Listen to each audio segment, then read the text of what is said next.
Mesdames, Messieurs, bonjour. Aujourd'hui, dans notre émission Africa Europa, nous allons débattre du soutien et de l'observation électorale financée par l'Union européenne en Afrique. Alors, j'anime cette émission avec Jean Boolé. Jean, bonjour. Bonjour, Mona. Et sur le plateau avec nous, Monsieur Fabio Bargacci. Bonjour. Et Monsieur Charles Goerens. Bonjour. Bonjour. Et alors, en duplex, Patrick Dungudi. Bonjour. Bonjour. Et Monica Frassoni. Bonjour. Comme je vous l'annonçais, nous allons débattre du soutien électoral de l'Union européenne en Afrique. Je voudrais vous demander, Monsieur Fabio Bargacci, vous pouvez en quelques mots nous expliquer ce que ECES? Tout à fait. Merci beaucoup d'abord pour l'invitation. ECES, le Centre européen d'appui électoral, c'est une fondation sans but lucratif des droits belges qui a été établie en 2010 à mon initiative, l'initiative de feu Abbé Apollinaire Malou Malou, qui était l'ancien président de la commission électorale de la RDC et aussi le président du réseau des différentes commissions électorales de l'Afrique australe. L'initiative a été prise avec des autres practitioners européennes et africaines, dont Monica Frassoni, notre présidente qui est ici présente avec nous aujourd'hui, pour pouvoir offrir à l'Union européenne et aux pays membres de l'Union européenne un moyen d'implémentation, de mise en œuvre des projets d'assistance électorale aux différents partis prenants électoraux qui se diffèrent des moyens de mise en œuvre traditionnels à travers les organisations internationales comme le programme des Nations Unies pour le développement ou comme des organisations multigouvernementales, à savoir l'Institut international pour la démocratie et l'assistance électorale basé en Suède. Donc ECES, depuis 2010, a eu la possibilité déjà de pouvoir appuyer plus de 50 pays, surtout en Afrique, Moyen-Orient, en se basant surtout sur une approche que nous on appelle approche européenne d'appui électoral et qui vise surtout à la prévention, mitigation et gestion des conflits électoraux et de la violence électorale à travers des méthodologies spécifiques comme la médiation pour les processus électoraux. Comment vous procédez pour choisir le pays à assister? La demande de ces pays où vous faites d'abord des études pour pouvoir savoir où il n'y a plus de problème? Merci beaucoup, Jean. Ça, c'est une question très pertinente. Et en effet, c'est extrêmement important de dire que d'abord, l'Union européenne et les pays membres de l'Union européenne sont les bailleurs et partenaires les plus importants, surtout en Afrique et au Moyen-Orient, en ce qui concerne les processus électoraux et les processus de démocratisation en général.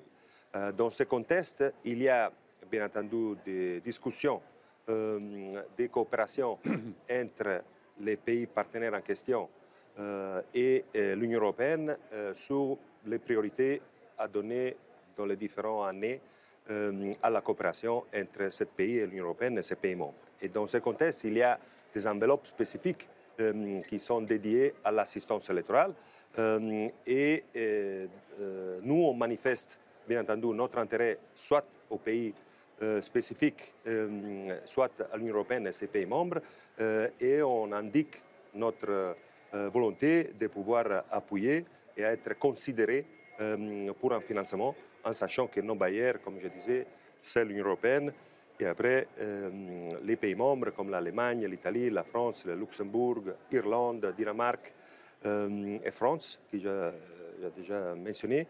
Et donc, c'est extrêmement important de souligner que c'est les pays en question qui font une demande d'assistance électorale auprès de l'Union européenne et des pays membres de l'Union européenne. Donc, nous, on manifeste notre intérêt et après, c'est au service de l'Union européenne ou des pays membres de l'Union européenne de sélectionner les partenaires pour la mise en œuvre, qui peut être les centres européens d'appui électoral, mais aussi, comme je disais, les PNUD, IDEA et des autres organisations qui sont spécialisées dans l'assistance électorale. Merci. 2020 et 2021 ont été des années difficiles pour la démocratie et les droits de l'homme dans le monde entier. Donc les données montrent que pour la première fois depuis 2001, la majorité des gouvernements des pays du monde sont des autocraties et que l'expérience des citoyens en matière de démocratie est revenue au niveau des années 1990. Alors Charles Goerens, en tant que député européen travaillant sur cette matière, la matière des droits de l'homme et la paix, que pensez-vous de la contribution de l'Union européenne à la promotion des droits de l'homme par les biais des élections en Afrique et notamment des activités d'assistance électorale comme le présente si bien Fabio Bargacci? Très bien. Point n'est besoin de souligner l'importance des processus électoraux et de leur supervision. Il faut qu'un processus électoral soit frappé du sceau de la véracité. Il faut que les citoyens aient confiance dans le système qui sélectionne donc ceux qui vont les diriger. L'Union européenne, de ce point de vue, a une posture à la fois déterminée et humble. Humble parce qu'à l'intérieur de nos frontières même, nous avons, de l'Union européenne bien entendu, nous avons des démocraties qui vacillent, qui sont dans une sorte de transition vers la démocrature. Hein. C'est le cas en Hongrie, c'est le cas en Pologne.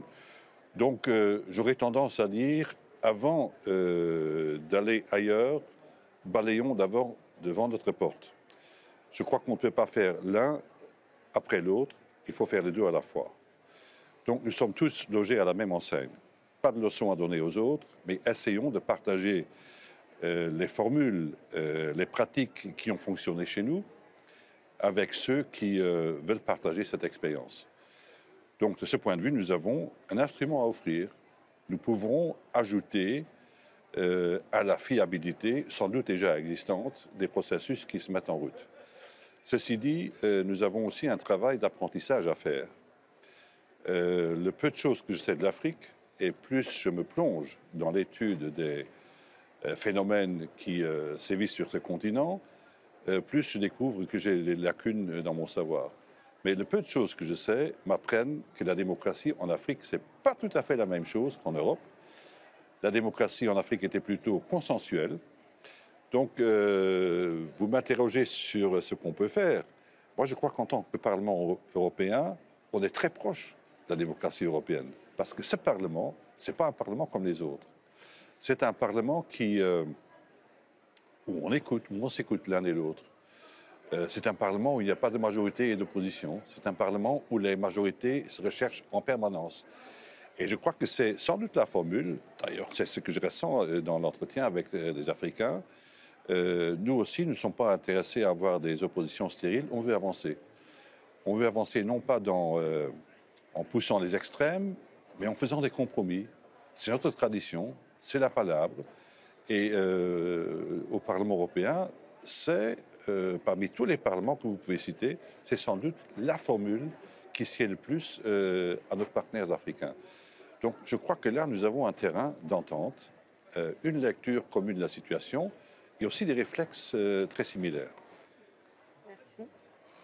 Mais est-ce qu'il vous est arrivé de prendre des sanctions contre certains États en Afrique après les élections? Parce que votre position, je vous sens un peu frileux, un peu réticent. Écoutez, moi je participe très peu aux opérations électorales, mais je sais, d'après ce que me racontent mes collègues, comment ça se passe. Hein. On va sur le terrain, on essaie d'abord de voir si le processus préélectoral est un processus digne de ce nom. C'est-à-dire, est-ce que les partis en présence avaient le droit à l'antenne? Est-ce qu'il y a une certaine équité dans la façon de faire passer son point de vue? Donc là, on peut déjà porter un jugement. Et puis, il y a le jour de l'opération et il y a l'opération post-électorale. Alors, je crois qu'il faut voir tout ça comme une unité. Donc, c'est un processus où on accompagne notre partenaire dans cette opération. Et à la fin du compte, on doit faire un jugement et on dit c'était fiable ou c'était pas fiable. Hein. Il n'y a pas très grande nuance entre les deux parce qu'aucun système électoral n'est parfait. Il n'y a aucune élection de par le monde qui peut dire qu'il n'y a pas eu une anomalie. L'essentiel, c'est d'avoir le sens des proportions et de voir si on chemine vers la démocratie, si la voie est ascendante. Et c'est ça finalement qui nous permet de nous exprimer positivement sur un processus électoral. Merci. Monica Frassoni, vous en tant que présidente des caisses et au vu de votre parcours au sein de l'Union européenne, l'Union européenne a des priorités à long terme et à court terme en ce qui concerne les missions d'observation électorale et le soutien électoral. Pouvez-vous nous en dire plus sur le mécanisme des sélections des pays prioritaires pour 2022 et 2023, les informations que vous avez en votre possession?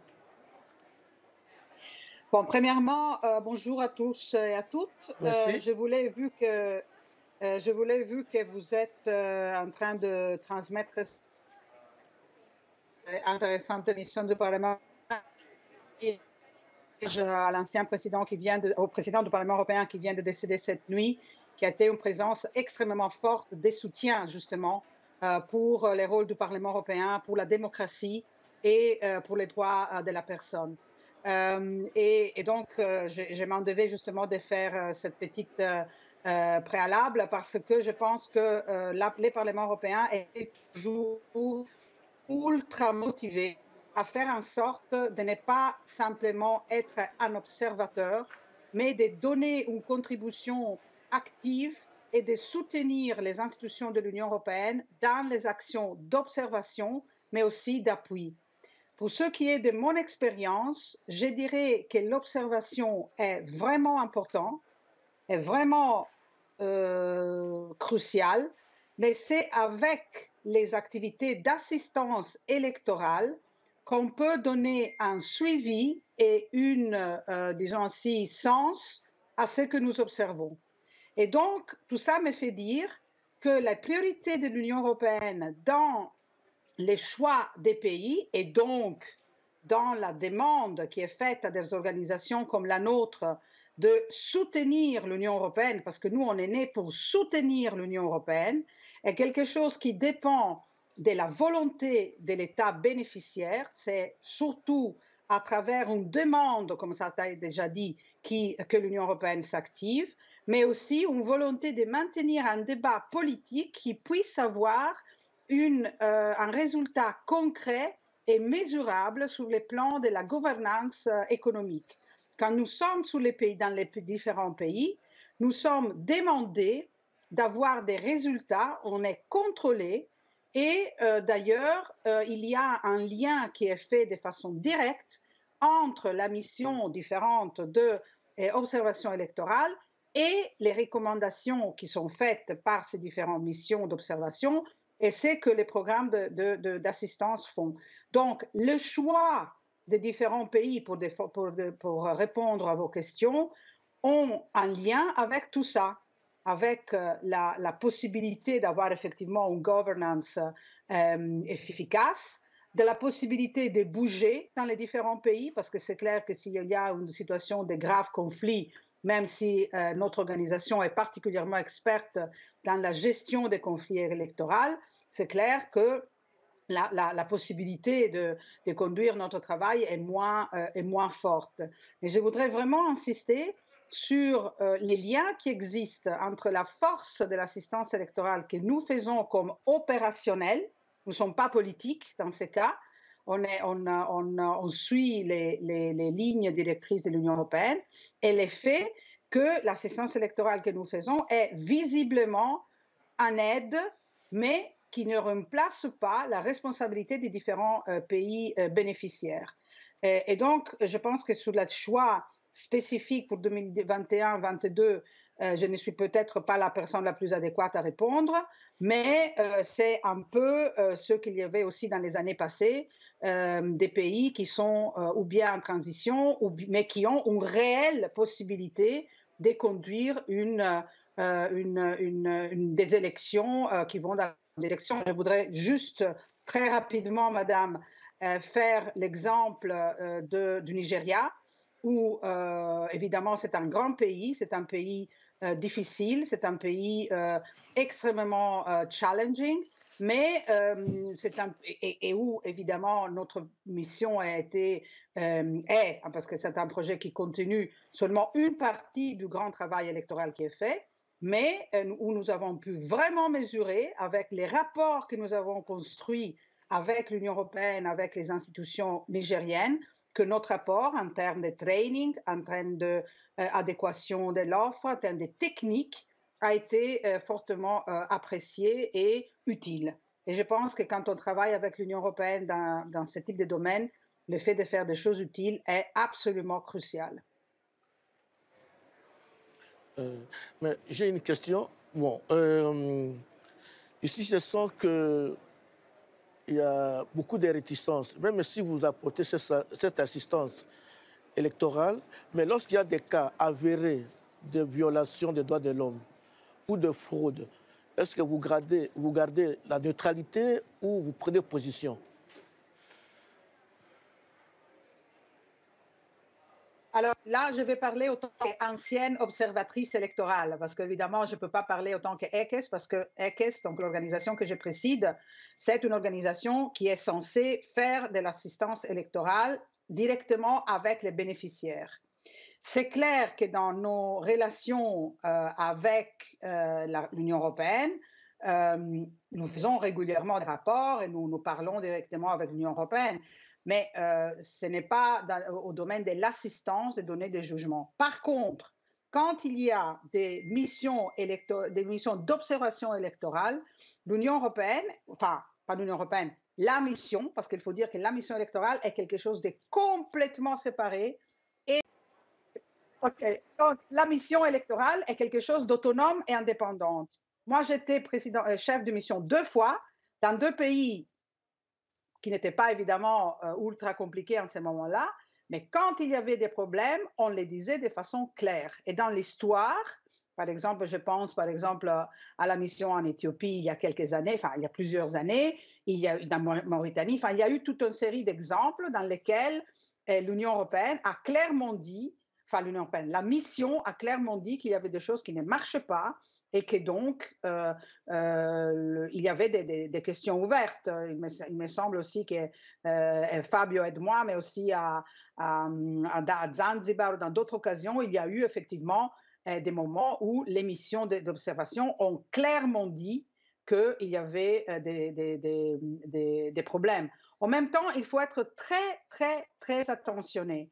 Moi, j'étais chef de mission au Venezuela dans un moment où Chavez a été élu en 2006 et il y avait une énorme pression de la part des forces politiques dans ces pays, enfin, surtout d'opposition, de faire en sorte que la mission dise qu'il y avait des choses qui n'allaient pas. Et donc, évidemment, aussi au Parlement européen, il y avait des forces politiques qui étaient très opposées. Et donc, il faut être très attentif à maintenir un élément de sériété et aussi de neutralité sans être indifférent, parce que les deux choses sont très, très, très différentes. Et quand on est là comme député européen, chef de mission, on n'est pas là comme représentant de ta famille politique.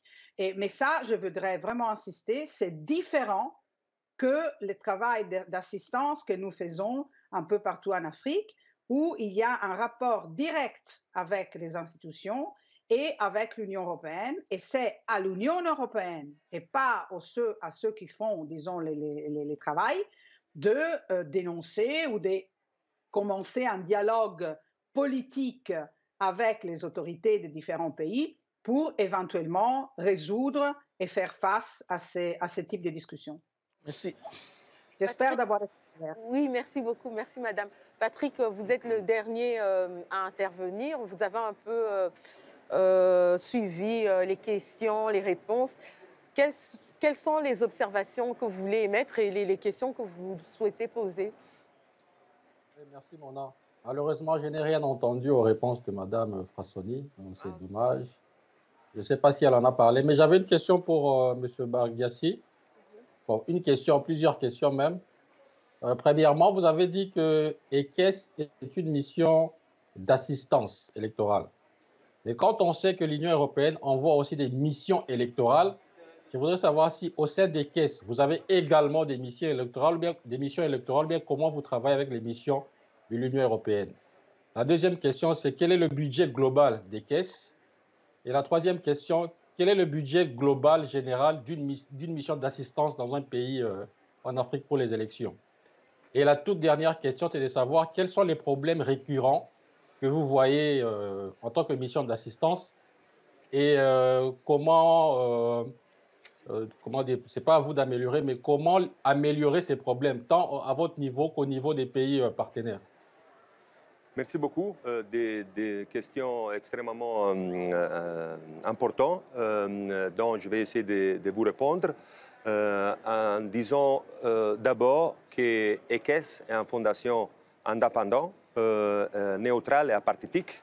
Et dans ce contexte, on donne un appui, donc un soutien aux différents pays qui les demandent, financés par l'Union européenne, les pays membres de l'Union européenne. Dans ce contexte, ECES ne déploie pas des missions d'observation électorale, mais oui, on donne de l'appui très important à des missions d'observation électorale des acteurs de la société civile locale, donc d'observation domestique, pour pouvoir mener leur observation dans les différents pays, à côté des missions d'observation électorale internationale, dont celle de l'Union européenne, qui est complètement distincte de ce que le travail d'assistance électorale fait aussi par ECES et par les autres organisations que j'ai évoquées auparavant.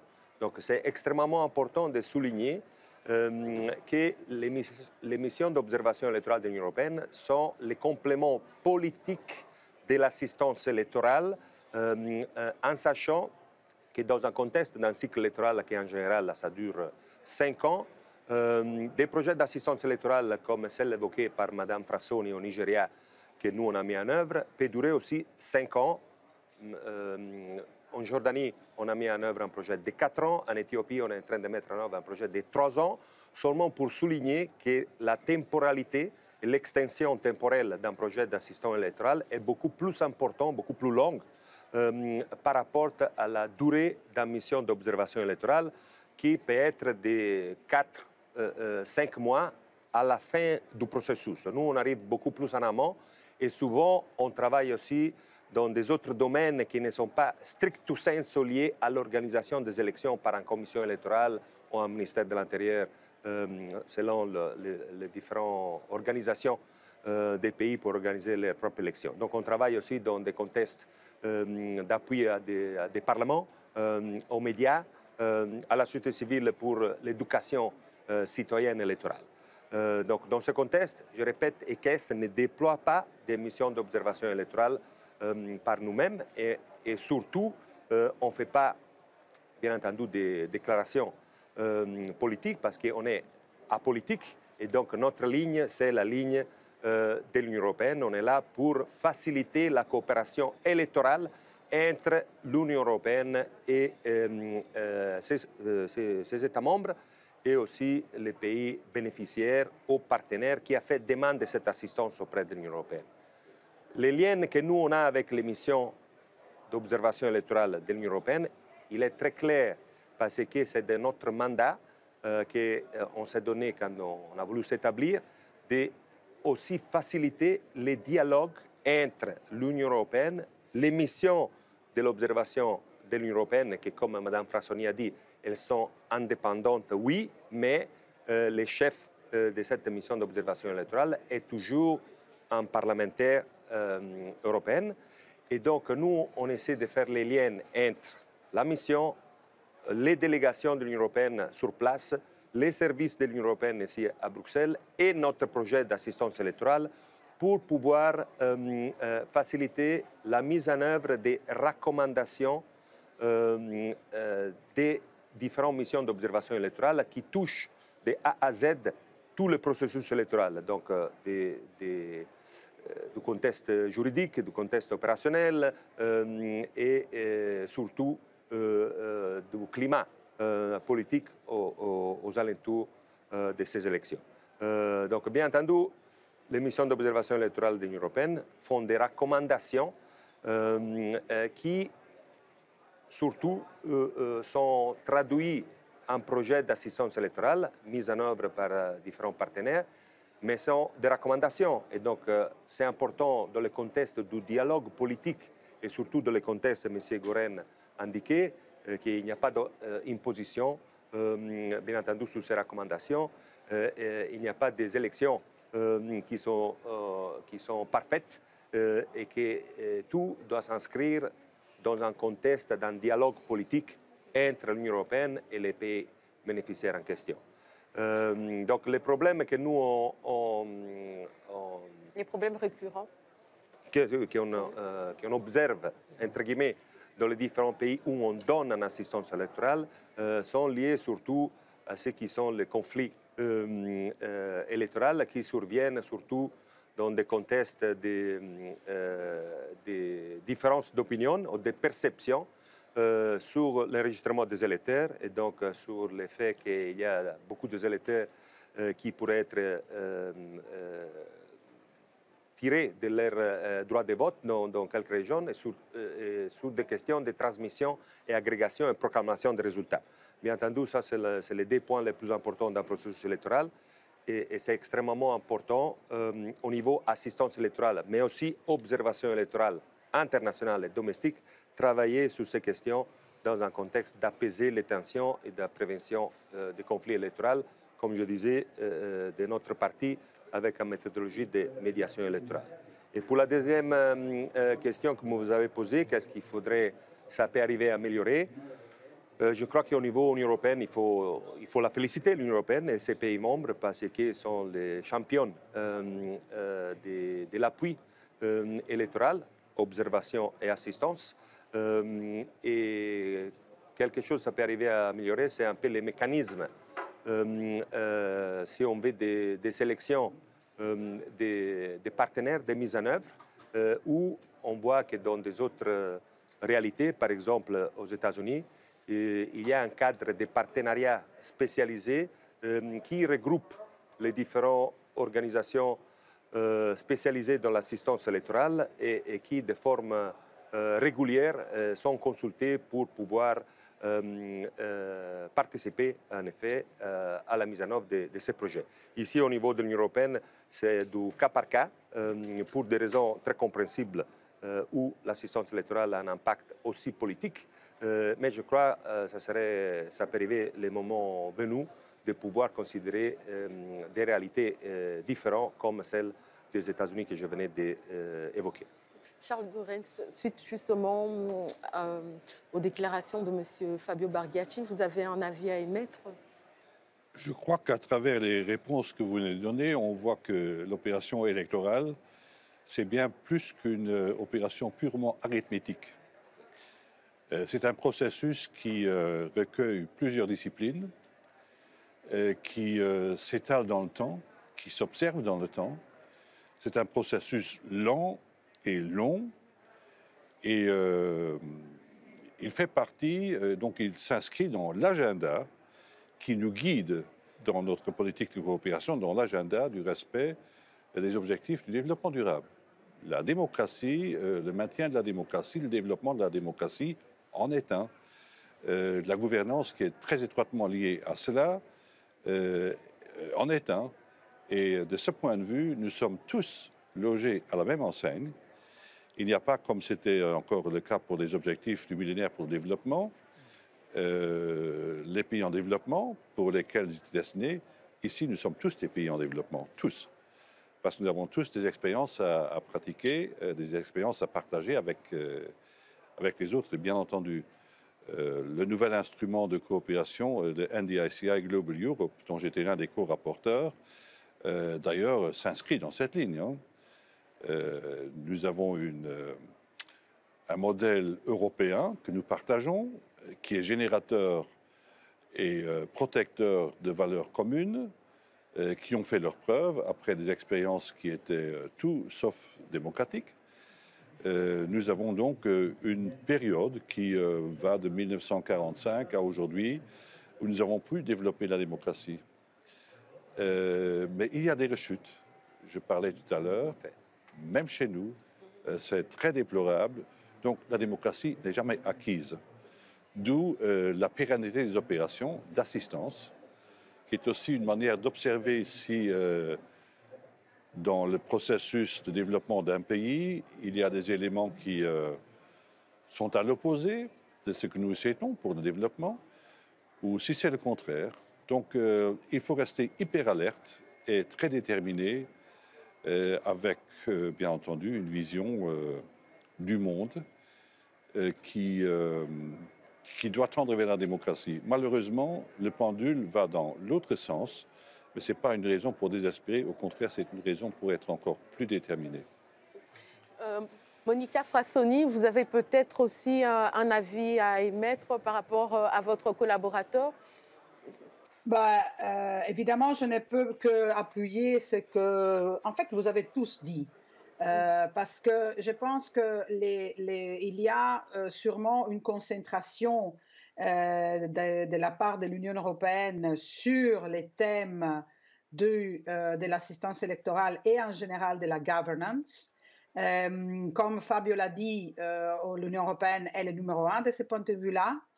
Mais en même temps, on mesure les limites de ces instruments si, en absence, si vous voulez, d'une politique, ou plutôt plus qu'en absence, avec les difficultés d'une politique étrangère et de développement vraiment unitaire. Je pense qu'un des éléments les plus forts de l'Union européenne était justement l'effet d'être présente ou avoir une ambition d'être présente dans les camps de la coopération au développement, aussi dans le cadre du soutien à la governance aux élections, choix qui n'est pas facile du tout, justement parce qu'on en a parlé.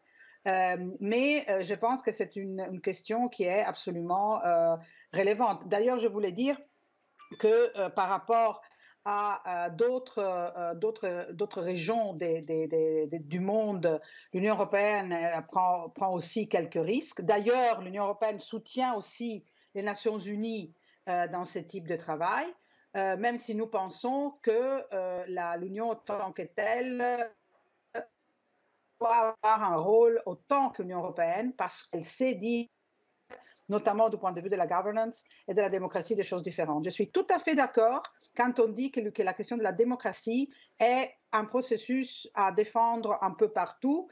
D'ailleurs, moi, je suis italienne et ça m'est arrivé quelquefois de dire si on doit voir les lois électorales ou alors les processus, plus que les processus, toutes les choses qui sont autour des élections, peut-être qu'il y aurait des choses à améliorer. Donc, je suis absolument d'accord à dire qu'il ne faut pas donner des leçons, mais il faut absolument souligner l'importance et parce qu'ici, on est en train de parler des choses concrètes. Quand on dit appui aux élections, ce qu'on veut dire, c'est que tous les jours, il y a des équipes qui travaillent à l'amélioration de la participation démocratique. Moi-même, je participe à des événements, notamment au Nigeria, mais pas seulement, à Madagascar, en Jordanie, où on avait réussi à faire des choses avec des femmes, avec des jeunes. Je rappelle vraiment des événements au Nigeria multitudinaires auxquels Fabio a participé, où, en effet, la question de la démocratie était mise comme un élément de joie, de liberté, des procédures propres, etc. Et donc des valeurs absolument positives au-delà de la lutte politique qui est autour de ça. Et donc, il me semble que tous ce genre de projets, il faut les regarder comme un élément de la politique étrangère européenne sur lequel peut-être sûrement on peut discuter sur son efficacité, mais là, c'est sûrement un success story de l'Union européenne et nous, autant que operational, si vous voulez, on est absolument content de pouvoir donner un coup de main dans cette histoire qui est très, très difficile et que, comme on le disait, devient de plus en plus dangereux dans le monde. D'ailleurs, là-dessus, je veux juste dire qu'il faut investir en pensant que la question de la démocratie et de la governance est au moins aussi important que les questions économiques et commerciales. Et il faut être naturellement cohérent aussi chez nous. Et ça, je suis absolument d'accord. Il y a des États de l'Union européenne qui ont des graves problèmes de ce point de vue-là. Peut-être pas tellement du point de vue électoral, mais sûrement du point de vue du processus et de ce qui est autour du processus électoral et de la participation. Patrick, vous avez peut-être une question à poser à M. Charles Goerens? Bon, c'était plus... J'avais mes deux questions qui n'ont pas été... Oui. dont je n'ai pas reçu les réponses. C'était par rapport au budget des caisses. Voilà. Oui, merci. C'est par rapport au budget global et puis un budget pour une mission, par exemple, comme vous avez fait au Congo. Merci. C'est vrai, j'avais oublié tout à fait de vous répondre. Donc, en ce qui concerne les caisses, nous, on a été honorés de recevoir jusqu'à présent de l'Union européenne et des pays membres de l'Union européenne aux alentours de 107 millions d'euros. Et donc, c'est en moyenne, vu que les premières années, on était en train de se développer, mais c'est en moyenne de 15 millions d'euros l'année que l'Union européenne et ses pays membres nous confient pour mettre en œuvre des projets d'assistance électorale. Par contre, au niveau global, en sachant qu'il y a des autres acteurs très importants, comme les Nations Unies, IDEA, comme j'étais en train de mentionner, et des autres organisations, je crois, j'ai pas les derniers chiffres en tête, que l'Union européenne investit entre 80 et 120 millions d'euros l'année sur l'assistance électorale. Je souligne bien l'assistance électorale. Parce que pour l'observation électorale, les choses sont un peu différentes. Il y a des contrats cadres très spécifiques où des prestataires et des opérateurs économiques font la logistique et l'appui opérationnel au déploiement des missions d'observation électorale à l'auteur de 50 millions d'euros l'année. Ça, c'est ce qu'on peut dire. Donc, chaque année, on peut dire qu'entre 120 et 150 millions d'euros, dépendant des différentes priorités, sont investis par l'Union européenne dans l'observation et l'assistance électorale. Et si on fait bien les comptes, c'est plus d'1 milliard d'euros qui, dans les dernières 10 ans, ont été investis justement par l'Union européenne dans ce type d'activité. Et pour conclure, je soulignerai une fois de plus ce que M. Goerens et Mme Frassoni ont dit aussi, que c'est extrêmement important dans notre travail d'assistance électorale, mais aussi d'observation électorale, c'est le partage des connaissances, des expériences, surtout en essayant de faciliter le dialogue entre les pairs. Donc nous, on travaille beaucoup avec les différents réseaux des commissions électorales en Afrique et au Moyen-Orient. Et dernièrement aussi, on a eu l'honneur de signer un MOU, un Memorandum of Understanding, avec le département des affaires politiques, paix et sécurité de l'Union africaine pour pouvoir justement collaborer dans l'intégrité et la prévention des violences électorales dans tous les continents africains. J'espère que j'ai répondu à vos questions. Oui, d'accord, merci. Jean, il y avait une question. J'ai une petite question à poser. Voilà, ici, je suis d'accord avec vous que l'Europe n'a pas vocation à donner des leçons à d'autres pays, notamment des pays africains, en matière de démocratie. Bon, on est d'accord. Mais ici, au sein de l'Union européenne, vous avez pris des sanctions contre la Pologne, contre la Hongrie. Jusqu'aujourd'hui, l'argent prévu pour ces pays dans le cadre du plan européen de relance post-Covid-19 est bloqué. Parce que vous avez puni ces pays, vous êtes d'accord avec moi, mais pourquoi on ne peut pas faire la même démarche vis-à-vis des pays que vous aidez pour soutenir le processus électoral avec autant de millions d'argent et comme ça, si quelque chose qui se passe, vous ne faites rien. Mais ici, vous prenez des sanctions. Ici, nous prenons des sanctions parce que nous le décidons nous-mêmes. Et les sanctions que nous prononçons à l'encontre de la Hongrie ou de la Pologne sont des sanctions qui ont une base juridique dans le traité, qui a été approuvé par toutes les démocraties européennes, qui a été approuvé soit par voie référendaire, soit au niveau d'une ratification. Chaque pays a, selon sa constitution, des voies différentes d'approbation de ces règles. Pourquoi ne pas le pratiquer à l'extérieur? Je ne dirais pas qu'on ne le pratique pas. Il y a quand même une certaine conditionnalité. Dans l'ancien Fonds européen de développement, qui est venu à son terme tout récemment, il y avait un article qui permettait de constater une anomalie au niveau de la gouvernance, qui était de nature à prononcer des sanctions. Et je crois que c'était l'article 96 qui prévoyait un régime de sanctions. On l'a employé plusieurs fois, notamment à l'encontre du Niger, au lendemain d'un coup d'État particulièrement brutal. Là, on a suspendu l'aide, c'est-à-dire en pratique, ça fonctionnait comme suit. On continuait à finaliser les projets qui étaient en cours, mais on n'acceptait pas l'identification et la formulation de nouveaux projets. Donc, c'est une sanction réelle. Je crois qu'il ne faut pas en abuser. Il faut voir l'État, bien entendu, la situation dans un pays donné. Il faut aussi voir le mouvement, la tendance. Si la tendance est ascendante, on peut même, à un niveau plus bas de respect des règles, faire un pari sur l'avenir et on dit, voilà, ce pays est en voie d'amélioration. Cette arme de suspension de l'aide est une arme à manier avec prudence. Je crois qu'il ne faut pas en abuser. Il faut le faire de temps en temps pour garder sa fonction dissuasive. Et je dirais, il faut aussi emprunter des voies de coopération différentes. Dans un pays où vous n'avez pas de gouvernance, vous avez au contraire, je prends le Congo. Dans ce pays, le président de la République congolaise domine peut-être la sphère de Kinshasa. Mais à l'est de son pays, l'État est très peu présent. Est-ce une raison pour ne rien faire dans ce pays?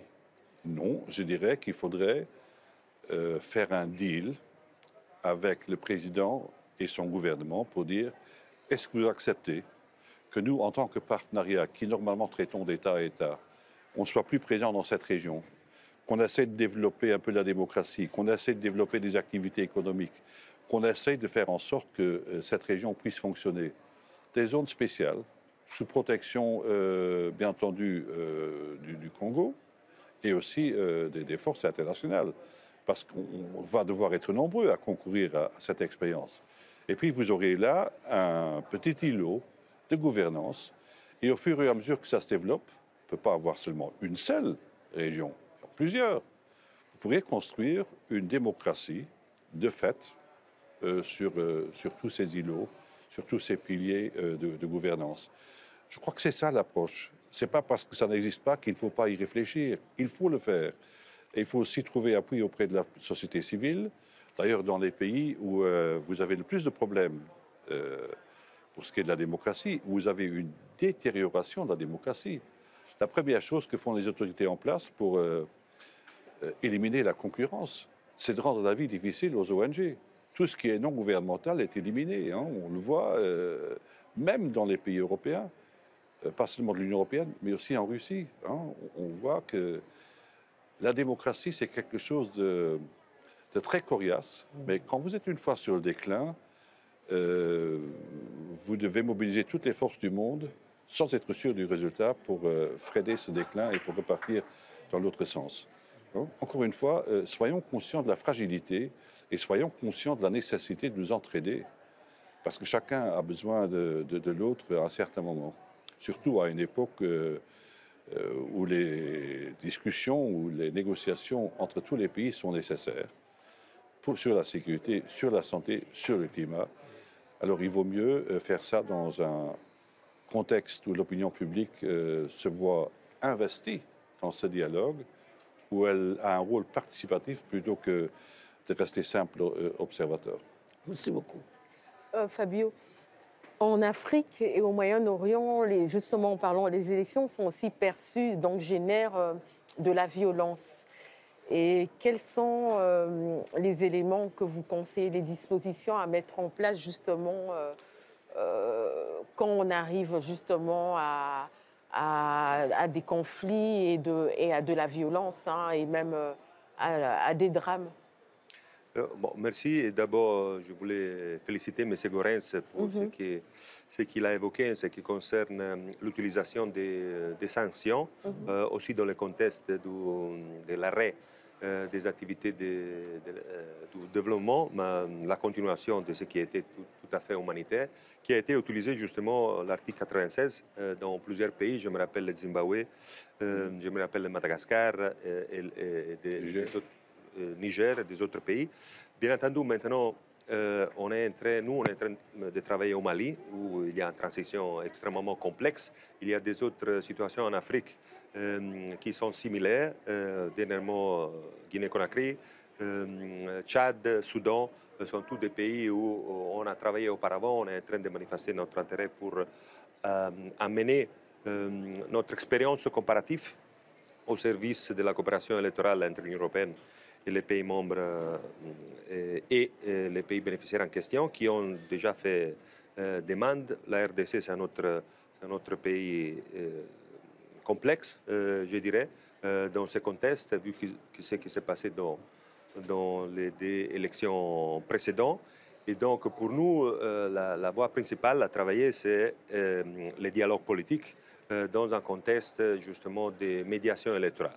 Quand on parle de médiation électorale, ce n'est pas seulement avoir des personnalités très importantes, très influentes dans le pays ou dans le contexte de l'Union européenne ou des pays bénéficiaires voisins, mais c'est surtout faire un travail à longue haleine, surtout pour développer toutes des capacités de leadership et gestion de conflits dans tous les acteurs électoraux. Donc nous, dans beaucoup de pays où on a travaillé, on a eu du succès, de bons résultats pour promouvoir le dialogue quand on a eu la possibilité de mettre en œuvre des formations et des échanges d'expériences avec tous les partis prenants.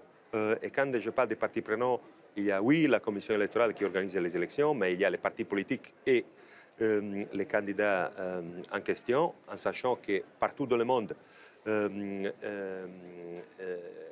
les élections, c'est une compétition acharnée pour l'accès au pouvoir et donc aux ressources. Et c'est tout à fait normal qu'il y ait cet acharnement qui doit rester dans des rails, des règles partagées et respectées. Et donc, quand je parlais des partis prenants électoraux, c'est justement pas seulement la commission électorale, mais on travaille avec les forces de sécurité qui ont la tâche de la sécurisation des élections et donc pour l'utilisation appropriée des monopoles de la violence qui doit être de l'État, justement, quelquefois appuyé par des organismes internationaux comme les Nations Unies.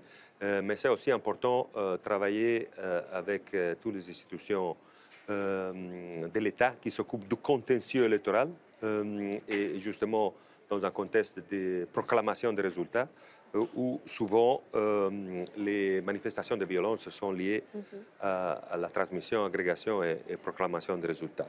Et bien entendu, il y a un travail extrêmement important à faire avec la société civile en ce qui concerne l'éducation à la citoyenneté et l'éducation à la démocratie et pas seulement l'éducation, si on veut, spécifique électorale. Donc il y a un panoplie des activités qu'on peut mettre en œuvre pour justement contribuer à la prévention et mitigation des conflits électoraux. Okay. Bon, on arrive petit à petit à la fin de notre échange, de notre débat. Peut-être, Jean, tu as encore quelque chose à ajouter? Moi, je trouve que le débat était riche en informations, parce que j'ai appris beaucoup de choses. Lui aussi a apporté beaucoup d'éléments par rapport à son organisation, madame aussi. Maintenant, voilà, ce qu'il y a lieu de faire, c'est de continuer à faire ce que vous faites pour soutenir les processus électoraux en Afrique. Et surtout, on n'a pas évoqué ici le rôle parfois négatif joué par les commissions électorales nationales. Je crois que on aura sûrement l'occasion. Les États devaient avoir cette... On va arrêter, donc on aura sûrement l'occasion de continuer dans la prochaine émission. On va laisser le mot de la fin à M. Charles Goerens. Eh bien, je crois que nous sommes tous unanimes à reconnaître le besoin de non pas de développer, mais de donner à chacun la chance de se développer. On n'est plus à l'ère paternaliste où on dit l'un dit ce que doit faire l'autre. Non, nous avons tous les mêmes défis. Nous avons tous un sens de notre fragilité et nous avons tous un devoir de la surmonter. Et même s'il est difficile parfois de discuter avec quelqu'un, soyons conscients du fait qu'il y a 3 domaines dans lesquels on ne peut pas se soustraire à la coopération. C'est le climat, la santé, la sécurité. Qu'est-ce qui reste comme thème qu'on ne peut pas aborder? Donc nous sommes condamnés à améliorer à travers l'instrument que nous venons de discuter, le climat dans lequel il est permis d'oser ou d'espérer un résultat tant soit peu satisfaisant à une époque où tout nous invite à concourir, non pas à multiplier les clivages, mais à améliorer et à explorer les voies de la coopération. Parce que le temps qui est devant nous devient de plus en plus court, les échéances qui sont devant nous sont d'une gravité telle que nous n'avons plus une seconde à perdre. Merci. Mais au plaisir de vous revoir tous dans une autre émission Africa Europa. Merci, à bientôt.